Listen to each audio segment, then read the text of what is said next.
Hello दोस्तों, good morning. कैसे हैं आप लोग? आप लोगों की पढ़ाई कैसी चल रही है? अच्छे से कर रहे हैं ना आप लोग पढ़ाई? क्लास तो बिहार स्पेशल भी मैं स्टार्ट कर दी हूँ। आई होप आप लोग उसे देख रहे होंगे, क्योंकि बिहार स्पेशल से भी क्वेश्चन काफ़ी पूछता है बीपीएससी में, तो इसको भी इग्नोर नहीं किया जा सकता है ना। इसलिए मैं बिहार स्पेशल का भी क्लास स्टार्ट कर दी हूँ। आप लोग को बहुत हेल्प मिलेगा। सो एक भी वीडियो मिस नहीं कीजिएगा आप लोग, ठीक है? तो आइए देर ना करते हुए आज का क्लास प्रारंभ करते हैं। आज का पहला क्वेश्चन क्या कह रहा है? अच्छा, सीरीज इधर उधर हो गया है, कोई बात नहीं है, अपने लोग मैनेज करते हैं। बस पढ़ने से ही मतलब है, सीरीज से क्या ही मतलब, 1 नंबर हो या 10 नंबर हो या 12 नंबर, कोई दिक्कत नहीं है। आइए, क्वेश्चन क्या कह रहा है? किसान क्या करे नामक पुस्तक किसकी रचना है? तो किसान क्या करे किसकी रचना है? यह है स्वामी सहजानंद सरस्वती की। किसकी है? स्वामी सहजानंद सरस्वती की। स्वामी सहजानंद सरस्वती की बात की जाए तो इनके द्वारा एक और भी बहुत ही प्रसिद्ध पुस्तक लिखा गया था। कौन सा? ये एग्जाम में पूछा भी गया है, हुंकार। हुंकार किसकी रचना है? तो हुंकार लिखा गया है सहजानंद सरस्वती के द्वारा। किसके द्वारा? स्वामी सहजानंद सरस्वती के द्वारा, ठीक है। इनके द्वारा एक आश्रम की भी स्थापना की गई है। कौन सा आश्रम का? सीताराम आश्रम। सीताराम आश्रम की स्थापना आपसे पूछा जाएगा, सीताराम आश्रम की स्थापना किसने की थी? तो सीताराम आश्रम की स्थापना स्वामी सहजानंद सरस्वती ने की थी। किसकी दी हुई जमीन पर? तो सीताराम नाम के व्यक्ति ही ज़मीन दिए थे आश्रम स्थापना करने के लिए, तो उन्हीं के नाम पर सीताराम आश्रम की स्थापना की गई थी स्वामी सहजानंद के सरस्वती के द्वारा। कब किया गया था? 1929 में, ठीक है। मजरूल हक की अगर हम बात की करें तो द मदरलैंड नामक समाचार पत्र किसके द्वारा निकाला गया था? द मदरलैंड नामक समाचार पत्र निकाला गया था स्वामी सहजानंद सरस्वती नहीं, मजरूल हक के द्वारा। द मदरलैंड नामक समाचार पत्र किसके द्वारा निकाला जाता था? तो द मदरलैंड नामक समाचार पत्र मजरूल हक के द्वारा निकाला जाता था। 1921 से प्रारंभ हुआ था निकालना, ठीक है। और कहाँ से? तो ये सदाकत आश्रम से निकालना प्रारंभ किए थे। कहाँ से? सदाकत आश्रम। और सदाकत आश्रम की स्थापना भी मजरूल हक किए थे, और वहीं से द मदरलैंड नामक समाचार पत्र प्रकाशन करना प्रारंभ किए थे, ठीक है। सच्चिदानंद सिन्हा की बात की जाए तो बिहार टाइम्स नामक पत्रिका किसके द्वारा निकाला, समाचार पत्र किसके द्वारा निकाला जाता था? तो बिहार टाइम्स नामक समाचार पत्र निकाला जाता था सच्चिदानंद सिन्हा के द्वारा। किसके द्वारा निकाला जाता था? तो सच्चिदानंद सिन्हा के द्वारा निकाला जाता था बिहार टाइम्स समाचार पत्र। वहीं अगर गुरु प्रसाद सेन की बात की जाए तो गुरु प्रसाद सेन के द्वारा बहुत ही प्रसिद्ध समाचार पत्र निकाला गया था। कौन सा? बिहार हेराल्ड। तो बिहार हेराल्ड किसके द्वारा निकाला जाता था? बिहार हेराल्ड निकाला जाता था गुरु प्रसाद सेन के द्वारा। और बिहार का ये प्रथम अंग्रेजी समाचार पत्र है। तो आपसे पूछा जाएगा कि बिहार का प्रथम अंग्रेजी समाचार पत्र कौन सा है? तो द बिहार हेराल्ड। किसके द्वारा निकाला जाता था? तो गुरु प्रसाद सेन के द्वारा निकाला जाता था। किसके द्वारा निकाला जाता था? गुरु प्रसाद सेन के द्वारा। हाँ, एक और बात मैं बता दूं कि अगर बिहार टाइम्स की बात की जाए तो बिहार टाइम्स का संपादक पूछा जाता है, संपादक बताया जाता है कि महेश नारायण उनके संपादक थे। किसके? बिहार टाइम्स का, ठीक है। आइए नेक्स्ट क्वेश्चन देखते हैं। नेक्स्ट क्वेश्चन क्या कह रहा है? नेक्स्ट क्वेश्चन कह रहा है बिहार का दौरा करने वाले प्रथम विदेशी यात्री कौन थे? तो बिहार का दौरा करने वाले प्रथम विदेशी यात्री मेगास्थनीज थे। कौन थे? मेगास्थनीज।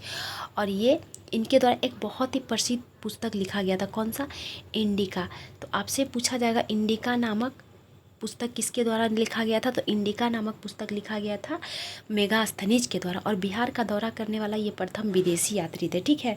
इसके बाद कौन बिहार का यात्रा किए थे? तो फाहियान किए थे, ठीक है। अगर क्रम वाइज पूछा जाए तो आप क्रम वाइज भी लगा सकते हैं। पहले मेगास्थनीज आए थे, फिर बिहार फाहियान आए थे। फाहियान किसके शासनकाल में आए थे? तो फाहियान आए थे चंद्रगुप्त द्वितीय के शासनकाल में। किसके शासनकाल में आए थे फाहियान भारत? तो चंद्रगुप्त द्वितीय के शासनकाल में, ठीक है। फाहियान के बाद बिहार आने वाले कौन व्यक्ति थे? वैनसांग थे। कौन थे? वैनसांग। और वैनसांग किसके शासनकाल में भारत आए थे? तो हर्षवर्धन के शासनकाल में आए थे। किसके शासनकाल में आए थे भारत? हर्षवर्धन के शासनकाल में। ये क्वेश्चन बीपीएससी में पूछा जा चुका है, ठीक है। वैनसांग के बारे में भी पूछा जा चुका है और फाहियान के बारे में भी पूछा जा। फाहियान के बारे में तो शायद पिछले ईयर से पूछा था 17वीं बीपीएससी में, कि हाँ 77वीं में शायद पूछा गया था, 70वीं या 69वीं में पूछा गया था कि फाहियान किसके शासनकाल में आया था। तो फाहियान आया था चंद्रगुप्त द्वितीय के शासनकाल में, जबकि वैनसांग आया था हर्षवर्धन के शासनकाल में। और मेगास्थनीज किसके राजदूत थे? तो मेगास्थनीज आए थे किसके दरबार में? चंद्रगुप्त मौर्य के दरबार में रहते थे। किसके दरबार में? मेगास्थनीज चंद्रगुप्त मौर्य के, ठीक है। और इनके द्वारा कौन सा प्रसिद्ध पुस्तक लिखा गया था? तो इंडिका। कौन सा पुस्तक? इंडिका लिखा गया था, ठीक है। और मेगास्थनीज जो थे वो सेल्यूकस के राजदूत थे। किसके राजदूत थे? सेल्यूकस का, ठीक है। सेल्यूकस का राजदूत थे मेगास्थनी, जो चंद्रगुप्त मौर्य के दरबार में भेजा गया था, ठीक है, इनको रहने के लिए वहाँ पर। और वैनसांग के बाद बिहार कौन आया था? तो इत्सिंग आया था। पहले मेगास्थनीज, फिर फाहियान, फिर वैनसांग, फिर इत्सिंग, ठीक है। तो आप लोग क्रम याद रखिएगा। आइए नेक्स्ट क्वेश्चन देखते हैं। नेक्स्ट क्वेश्चन क्या कह रहा है, जनसंख्या की दृष्टि से बिहार का सबसे छोटा जिला कौन सा है। तो जनसंख्या की दृष्टि से बिहार का सबसे छोटा जिला है शेखपुरा। कौन सा है, शेखपुरा। अगर वहीं एरिया वाइज पूछ लिया जाए कि क्षेत्र के अनुसार बिहार का सबसे छोटा जिला कौन सा है, तो क्षेत्र के अनुसार बिहार का सबसे छोटा जिला, क्षेत्र के अनुसार, ठीक है, क्षेत्र के अनुसार बिहार का सबसे छोटा जिला हो जाएगा सीवर, ठीक है। उसी प्रकार से अगर आपसे पूछा जाए कि एरिया वाइज सबसे बड़ा जिला कौन सा है, ठीक है, एरिया वाइज सबसे बड़ा जिला कौन सा है, तो एरिया वाइज सबसे बड़ा जिला है पश्चिमी चंपारण। कौन सा है, पश्चिमी चंपारण सबसे बड़ा जिला है। लेकिन अगर जनसंख्या के अनुसार अगर सबसे बड़ा जिला आपसे पूछ लिया जाए तो पटना हो जाएगा। कौन सा हो जाएगा, पटना। वहीं अगर समस्तीपुर की बात की जाए तो आपसे पूछा जाएगा कि सर्वाधिक ग्रामीण जनसंख्या वाला बिहार का कौन सा जिला है, तो सर्वाधिक ग्रामीण जनसंख्या वाला जिला समस्तीपुर है। कौन सा है, समस्तीपुर है। और सर्वाधिक शहरीकरण वाला जिला कौन सा है बिहार का, तो पटना है। कौन सा है, पटना। 43% पटना शहरीकरण है, जबकि समस्तीपुर सर्वाधिक ग्रामीण जनसंख्या वाला जिला है, ठीक है। कैमूर की बात की जाए तो आपसे पूछा जाएगा कि 2011 के जनगणना के अनुसार न्यूनतम जनघनत्व वाला बिहार का कौन सा जिला है, तो न्यूनतम जनघनत्व वाला जिला है कैमूर। कौन सा है, कैमूर है। 400 प्लस है, 418 समथिंग है कैमूर का जनघनत्व, ठीक है। अगर वहीं आपसे पूछ लिया जाए कि 2011 के जनगणना के अनुसार बिहार का अधिकतम जनसंख्या घनत्व वाला कौन सा जिला है, तो सर्वाधिक जनसंख्या घनत्व वाला जिला है सीवर। कौन सा है, सीवर। 1800 प्लस यहाँ का जनसंख्या घनत्व है। जनसंख्या घनत्व किसे कहा जाता है, 1 किलोमीटर में कितने लोग रहते हैं उसे जनसंख्या घनत्व कहा जाता है। यानी कि न्यूनतम जनसंख्या घनत्व वाला कैमूर है, यानी कि 1 किलोमीटर में कैमूर में 400 प्लस लोग रहते हैं, जबकि सीवर में 1800 प्लस लोग रहते हैं 1 किलोमीटर एरिया में, ठीक है। आइए नेक्स्ट क्वेश्चन देखते हैं। नेक्स्ट क्वेश्चन क्या कह रहा है, बिहार के कितने जिलों से गंगा नदी प्रवाहित होती है, तो बिहार के 12 जिलों से गंगा नदी प्रवाहित होती है। कितने जिलों से, 12 जिलों से। आइए देख लेते हैं कौन कौन सा वो जिला है। मैं लिख दे रही हूँ, आप लोग लिख लीजिएगा। देखिए जितना लिख पा रही हूँ लिखा दूँगी, नहीं तो बोल दूँगी। भोजपुर कौन सा जिला है, भोजपुर से गंगा नदी प्रवाहित होती है। बक्सर, भोजपुर, बक्सर, सारण, पटना, वैशाली, समस्तीपुर, बेगूसराय, लखीसराय, खगड़िया, मुंगेर, भागलपुर और कटिहार, इन 12 जिलों से गंगा नदी प्रवाहित होती है। कौन कौन सा, भोजपुर, बक्सर, सारण, पटना, वैशाली, समस्तीपुर, बेगूसराय, लखीसराय, मुंगेर और कटिहार है। कौन कौन सा है, खगड़िया, ठीक है। तो इन 12 जिलों से गंगा नदी प्रवाहित होती है। एक और क्वेश्चन पूछा जाता है कि गंगा नदी बिहार में कुल कितने किलोमीटर प्रवाहित होती है। बिहार में कुल 445 किलोमीटर गंगा नदी प्रवाहित होती है। कितने किलोमीटर, 445 किलोमीटर गंगा नदी बिहार में प्रवाहित होती है, ठीक है। दूसरा क्वेश्चन क्या पूछा जाता है कि बिहार के किस जिला से सर्वाधिक लंबी दूरी तय करती है गंगा नदी, तो सर्वाधिक लंबी दूरी तय करती है पटना में। कितना किलोमीटर, 99 किलोमीटर। कितना किलोमीटर, 99 किलोमीटर, ठीक है। सेकेंड स्थान पर भागलपुर आ जाएगा। कितने किलोमीटर प्रवाहित होती है भागलपुर से, तो 97 किलोमीटर, ठीक है। एक और क्वेश्चन पूछा जाता है कि एकमात्र राजधानी कौन सा है जो गंगा नदी के किनारे स्थित है, तो पटना एकमात्र राजधानी है जो गंगा नदी के किनारे स्थित है। कौन सा राजधानी, पटना एकमात्र राजधानी है जो गंगा नदी के किनारे स्थित है, ठीक है। एक और क्वेश्चन पूछा जाता है कि गंगा नदी बिहार के किस जिले को बीचों बीच बांटती है, तो आपको देखने में लगेगा कि शायद पटना होगा, तो बिल्कुल नहीं, वो जिला है भागलपुर जिसको गंगा नदी बीचों बीच बांटती है, ठीक है। आइए नेक्स्ट क्वेश्चन देखते हैं। हाँ, 7 नंबर से क्या मतलब 7 नंबर से भी कोई क्वेश्चन आता है, तो बिल्कुल क्या है कि आपसे पूछा जाएगा कि बिहार के कितने जिला नेपाल से सीमा साझा करता है, तो बिहार के 7 जिला, कितने जिला, 7 जिला नेपाल से सीमा साझा करता है। वो कौन कौन सा जिला है, तो पश्चिमी चंपारण, पूर्वी चंपारण, अररिया, सीतामढ़ी, मधुबनी, सुपौल, किशनगंज। कौन कौन सा है, पश्चिमी चंपारण, पूर्वी चंपारण, अररिया, सीतामढ़ी, मधुबनी, सुपौल, किशनगंज। ये 7 जिला जो है बिहार का वो नेपाल से सीमा साझा करता है, ठीक है। किसे साझा करता है, नेपाल से सीमा साझा करता है।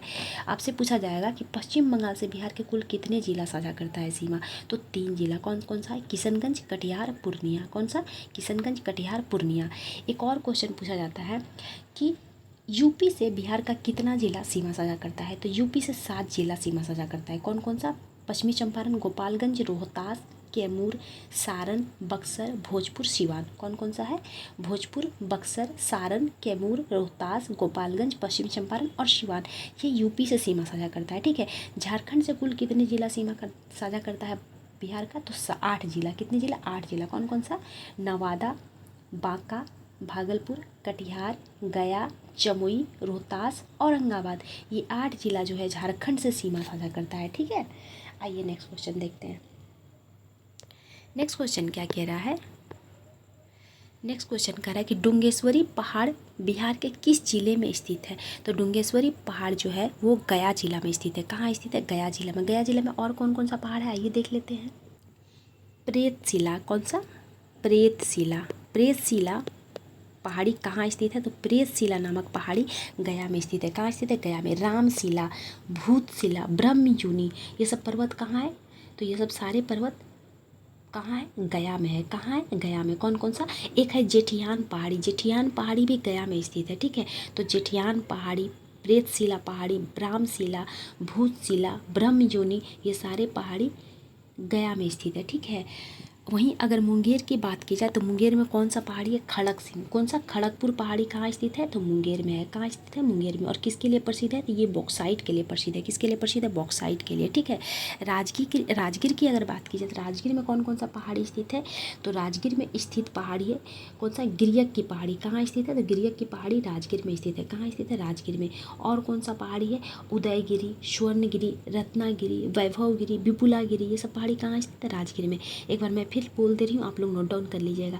उदयगिरी, स्वर्णगिरी, रत्नागिरी, विपुलागिरी, वैभवगिरी, ये सब सारा पहाड़ी राजगीर में स्थित है, ठीक है।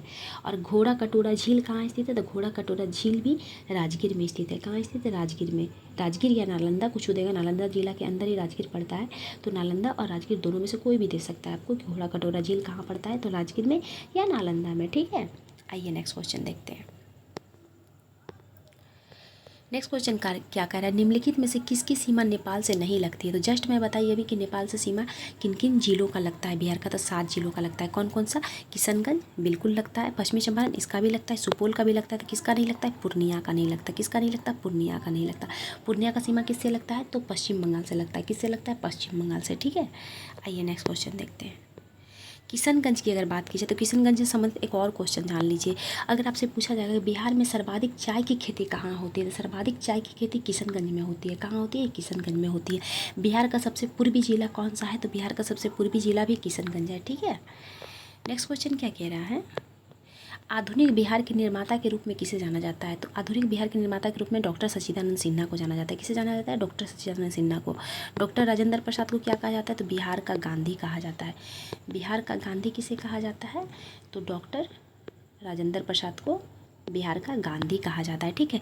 श्री कृष्ण सिंह को क्या कहा जाता है? तो बिहार केसरी। बिहार केसरी के नाम से किसे जाना जाता है? तो बिहार केसरी के नाम से श्री कृष्ण सिंह को जाना जाता है, ठीक है। विभूति, बिहार विभूति के नाम से किसे जाना जाता है? तो बिहार विभूति के नाम से अनुग्रह नारायण सिन्हा को जाना जाता है। किसे जाना जाता है? अनुग्रह नारायण सिन्हा को बिहार विभूति के नाम से जाना जाता है, ठीक है। बिहार का प्रथम व्यक्तिगत सत्याग्रही कौन थे? तो बिहार का प्रथम सत्याग्रही थे श्री कृष्ण सिंह। कौन थे? प्रथम सत्याग्रही श्री कृष्ण सिंह थे, ठीक है।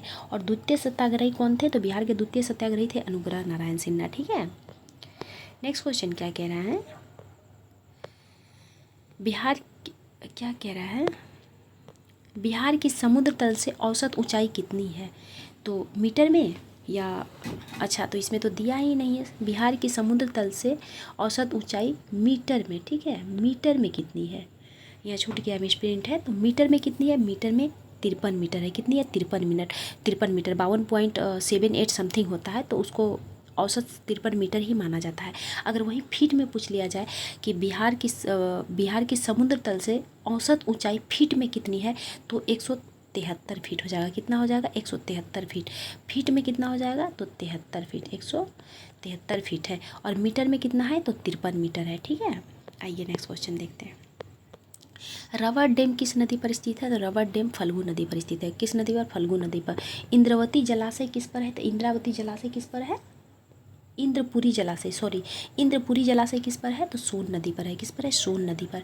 बिहार का शोक किसे कहा जाता है? तो बिहार का शोक किस नदी को कहा जाता है? बिहार का शोक कहा जाता है कोसी को। किसे कहा जाता है? कोसी को बिहार का शोक नदी कहा जाता है। ठीक है। अगर आपसे पूछा जाएगा कि बिहार गंगा नदी में बिहार में सबसे पूर्वी ओर से आकर मिलने वाली नदी कौन सी है? तो महानंदा है। ठीक है। जो बिहार में सबसे पूर्वी तरफ से मिलने वाली गंगा की सहायक नदी है महानंदा। ठीक है। आइए नेक्स्ट क्वेश्चन देखते हैं। नेक्स्ट क्वेश्चन क्या कह रहा है? नमक कानून भंग करने के लिए पटना के किस स्थान को चुना गया था? तो नखास पिंड को चुना गया था। किसे चुना गया था? नखास पिंड को। कब पटना में नमक कानून भंग किया गया था? तो 16 अप्रैल 1930 को। कब किया गया था? 16 अप्रैल 1930 को। और कहाँ से? तो पटना के नखास पिंड से। ठीक है। कहाँ से? नखास पिंड से। ठीक है। एक क्वेश्चन पूछा जाता है कि दांडी यात्रा में कुल 78 व्यक्ति थे, कुल 79 व्यक्ति थे, 79 व्यक्ति थे। ठीक है। और महात्मा गांधी के साथ कितने व्यक्ति थे? 78 व्यक्ति थे, 78। बिहार के उसमें से कितने व्यक्ति थे? तो बिहार के एकमात्र व्यक्ति थे। कौन थे? गिरधर प्रसाद, जिन्हें कारू बाबू के नाम से भी जाना जाता है। तो गिरधर प्रसाद या कारू बाबू जो थे बिहार के, वो दांडी यात्रा में सम्मिलित थे। ठीक है। नमक सत्याग्रह का नेतृत्व तो आपसे पूछा जाएगा कि नमक सत्याग्रह का नेतृत्व पटना से कौन किया था? तो पटना से नमक सत्याग्रह का नेतृत्व किए थे जगत नारायण लाल। कौन किए थे? जगत नारायण लाल। मुंगेर से नमक सत्याग्रह का नेतृत्व किसने किया था? तो नमक सत्याग्रह का नेतृत्व मुंगेर से श्री कृष्ण सिंह किए थे। कौन किए थे? श्री कृष्ण सिंह और नंद सिंह। ठीक है। मुजफ्फरपुर से कौन किया था? तो राम दयालु सिंह। दरभंगा से किसने किया था? तो सत्यनारायण सिन्हा किए थे। किसने किए थे? सत्यनारायण सिन्हा दरभंगा से नमक कानून का नेतृत्व किए थे। ठीक है। आपसे पूछा जाएगा कि नमक कानून में शामिल होने वाला बिहार के एकमात्र व्यक्ति कौन थे? तो गिरधर प्रसाद थे, जिन्हें कारू बाबू के नाम से भी जाना जाता है। ठीक है। आइए नेक्स्ट क्वेश्चन देखते हैं। बिहार का सबसे गर्म स्थल कौन सा है? तो बिहार का सबसे गर्म स्थल गया है। कौन सा है? गया है। और बिहार का सबसे ठंडा स्थल भी गया ही है। तो बिहार का सबसे ठंडा स्थल कौन सा है? गया है। सबसे गर्म स्थल कौन सा है? गया है। क्यों सबसे गर्म स्थल गया है बताइए? तो इसलिए सबसे गर्म स्थल है गया, क्योंकि गया में बहुत सारा पहाड़ है और लगभग सारे पहाड़ जो है ना वो वृक्षहीन पहाड़ हैं, उसमें वृक्ष नहीं है। इसलिए गर्मी में पहाड़ बहुत गर्म हो जाता है वहाँ का और बहुत ज़्यादा हीट हो जाता है। इसलिए गया में बहुत ज़्यादा गर्मी पड़ता है। ठीक है।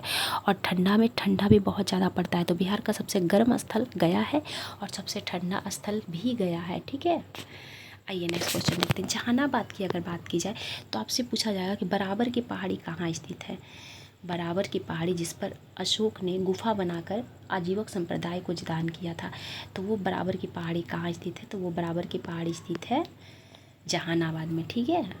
सूर्य मंदिर कहाँ है? देव सूर्य मंदिर कहाँ है बिहार के? तो औरंगाबाद में। कहाँ है? औरंगाबाद में। ठीक है। बिहार की जलवायु किस प्रकार की है? आर्द्र उपोष्ण कटिबंधीय, संशोधित महाद्वीपीय या शीतोष्ण कटिबंधीय? तो बिहार की जलवायु आर्द्र उपोष्ण कटिबंधीय, जिसे संशोधित महाद्वीपीय भी कहा जाता है। इसका आंसर क्या हो जाएगा? ए और बी। ठीक है। नेक्स्ट क्वेश्चन क्या है? बिहार के किस शहर में सर्वप्रथम आकाशवाणी केंद्र स्थापित किया गया था? तो बिहार के किस शहर में किया गया था? पटना में किया गया था। कहाँ किया गया था? पटना में। कब किया गया था? 1948 में किया गया था। आइए थोड़ा इसका इतिहास जान लेते हैं। ठीक है। आकाशवाणी की स्थापना सर्वप्रथम 23 जुलाई 1927 को दिल्ली और मुंबई में किया गया था। ठीक है।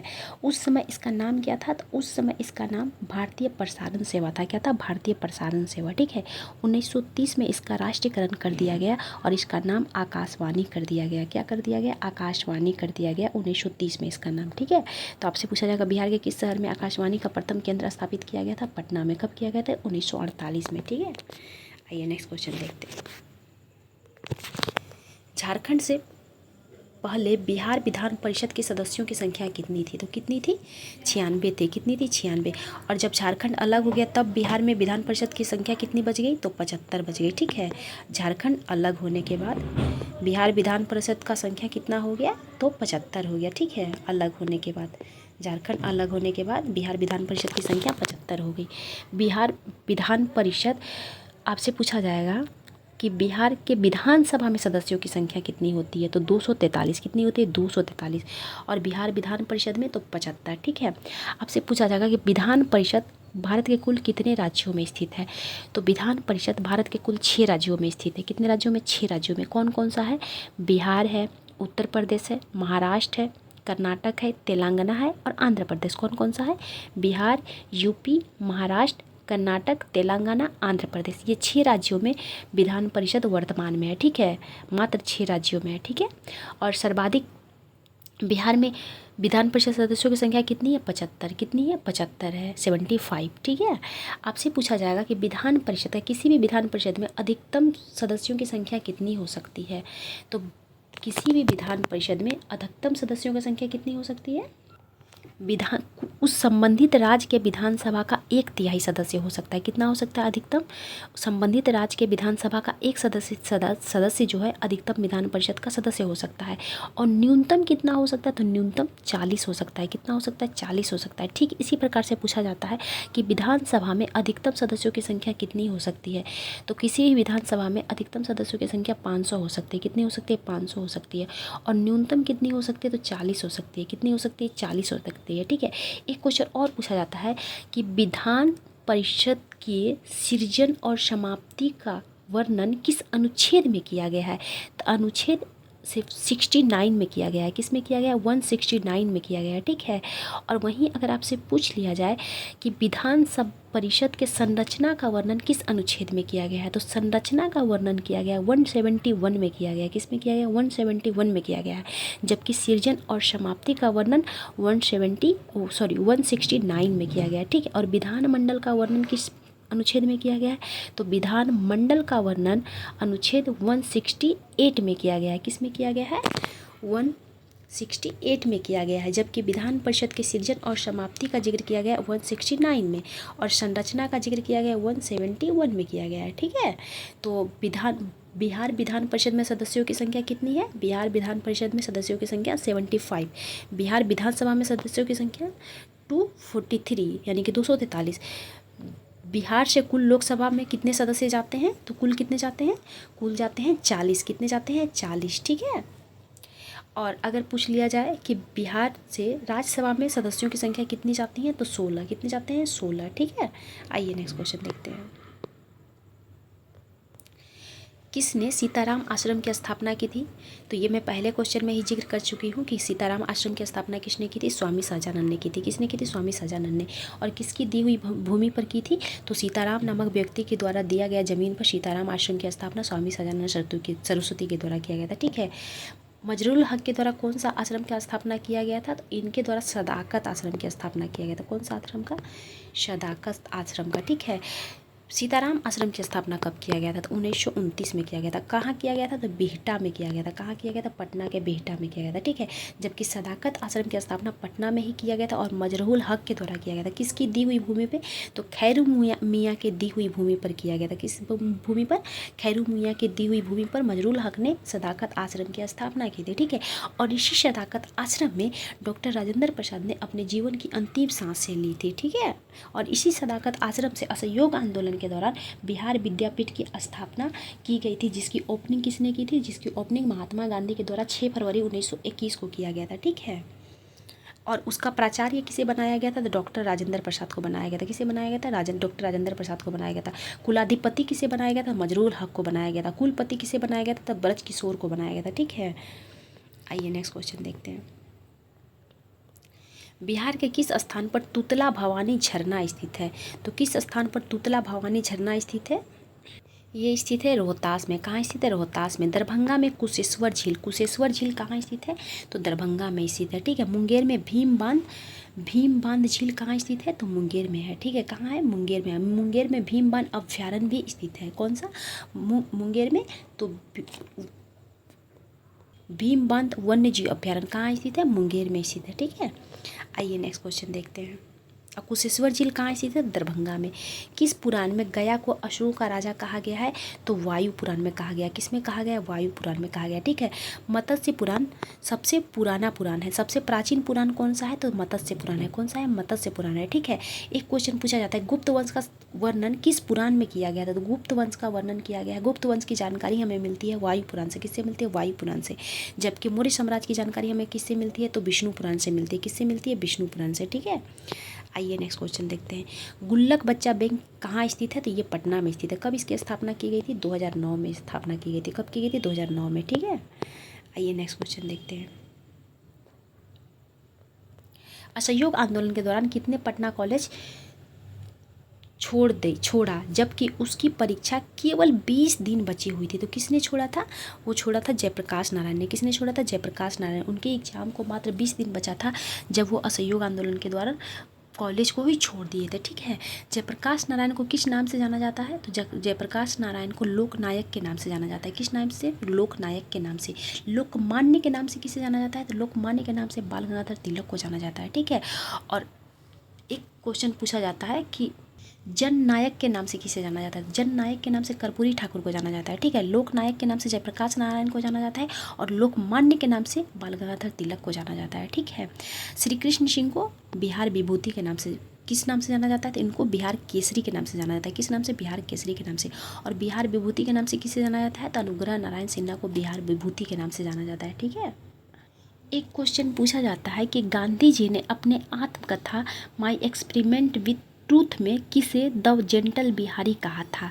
तो गांधी जी ने अपनी आत्मकथा माई एक्सपेरिमेंट विथ ट्रूथ में द जेंटल बिहारी कहा था ब्रज किशोर प्रसाद को। किसे कहा था? ब्रज किशोर प्रसाद को कहा था। ठीक है।